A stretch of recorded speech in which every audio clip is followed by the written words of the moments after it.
Shalom, Bapak Ibu Saudara. Kita teruskan renungan kita tentang pohon dan sekaligus kita menutupnya.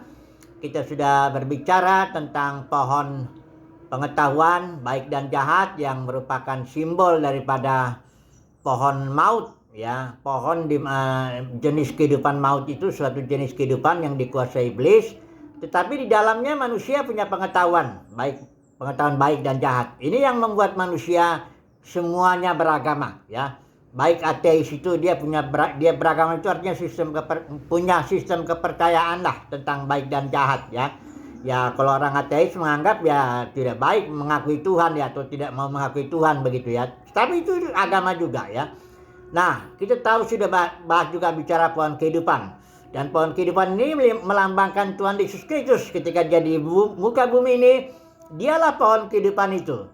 Itu sebabnya dia mengatakan barang siapa yang makan dagingku dan minum darahku, dia mempunyai hidup. Hidup itu istilah Yunaninya zoe, suatu jenis hidup yang dijalani oleh Elohim, yang membuat orang kalau dia makan itu, dia akan bisa mengenal, ya, Yohanes 17:3, mengenal Bapa di sorga dan mengenal Yesus Kristus yang diutusnya. Hanya dengan makan ayat zoe inilah baru orang bisa mengenal. Bukan dengan pengetahuan baik dan jahat. Manusia tidak bisa mengenal Tuhan dengan pengetahuannya. Tapi dia bisa mengenal kalau dia makan daging Yesus dan minum darah Yesus. Atau makan sesuatu, makan dari pohon kehidupan. Karena dalam kitab Wahyu dikatakan juga, Wahyu 2 itu, para pemenang itu adalah orang yang mendapat anugerah untuk makan dari pohon kehidupan. Atau pohon zoe, ya. Nah, oke lah. Sekarang kita mau tutup ini renungan dengan bahwa orang yang makan pohon zoe itu, makan daging Yesus dan minum darah Yesus itu, kita sudah bahas itu dengan cara melakukan kehendak Bapa, dan kedua dengan membaca Alkitab. Itu akhirnya dia sendiri menjadi manusia pohon kehidupan.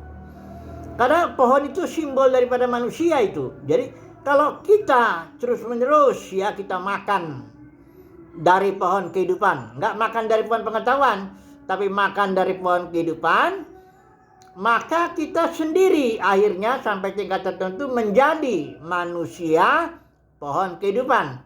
Nah, di dalam zaman langit dan bumi yang baru, itu manusia pohon kehidupan itu memiliki ministry, ya, pelayanan. Dipercayakan suatu pelayanan. Ini yang mau kita bahas ini. Saya baca dulu, ya. Wahyu pasal 22 ayat 2, ya. Saya baca ini, di tengah-tengah jalan kota itu, ini bicara soal Yerusalem baru, ya.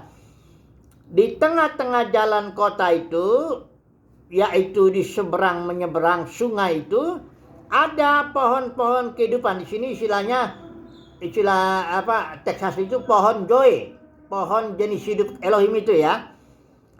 Di situ ada pohon-pohon kehidupan yang berbuah 12 kali. Tiap-tiap bulan sekali. Dan daun pohon-pohon itu dipakai untuk menyembuhkan bangsa-bangsa. Jadi kalau masih ada ministry di sini di zaman langit bumi baru, ya. Ministrinya itu ya pohon kehidupan itu, pohon zoe itu, yang adalah manusia pohon zoe, para pemenang, ya. Dia punya daun, ya, punya daunnya itu bisa menyembuhkan bangsa-bangsa. Jadi kalau ada bangsa-bangsa yang sakit apa-apa, ya, itu daun pohon itu yang menyembuhkan. Ini simbol, ya. Ya, kita harus berpikir simbol, jangan letterlek begitu, daun bisa menyembuhkan, bukan begitu. Ini pendeknya ada manusia yang disebut manusia pohon kehidupan, yang adalah para pemenang, ya, karena Wahyu 2:7 katakan juga itu para pemenang itu makan dari situ. Nah, dia ini punya ministry yang buahnya bisa membuat orang mengenal Bapa, mengenal Tuhan Yesus, ya, karena dia akan menghasilkan buah itu 1 bulan sekali di situ dikatakan. Terus daun-daunnya juga menyembuhkan kalau ada yang sakit masih. Nah, efek daripada pelayanan manusia pohon kehidupan, ayat selanjutnya baca, ayat ketiga, maka tidak akan ada lagi laknat atau kutuk, ya. Ini ministry, artinya anugerah Tuhan tetap berjalan di zaman langit dan yang baru pun, ya. Jadi setelah zaman ini, ya, Alkitab bilang di kitab Wahyu ada zaman namanya kerajaan 1000 tahun, milenium biasa disebut. ada lagi selalu masuk zaman yang ini, langit bumi baru. Semua zaman ini adalah suatu ministry, ada ministrinya. Ya. Nah, akibat daripada ministry daripada manusia pohon kehidupan itu, mari kita lihat di Wahyu pasal 21 ayat 4 itu.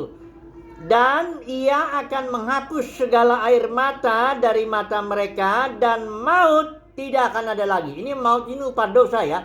Dan itu adalah musuh yang terakhir. 1 Korintus 15 ya.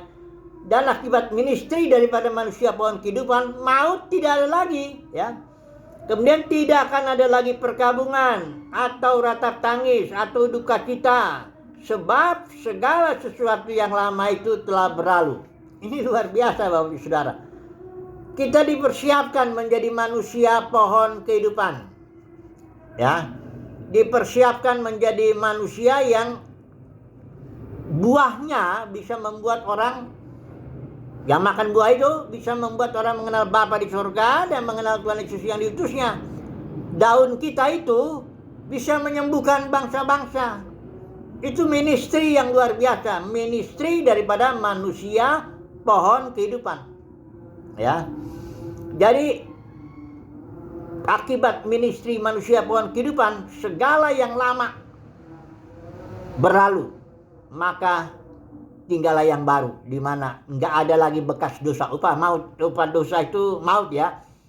Kalau maut sudah tidak ada lagi, berarti nggak ada lagi bekas-bekas dosa di alam semesta ini, baik di dalam dimensi surgawi maupun dalam dimensi bumi ini maupun dimensi bawah bumi. Tidak ada bekas-bekas dosa. Yang lama sudah berlalu, sungguhnya yang baru sudah datang oleh ministry daripada manusia pohon kehidupan. Ya.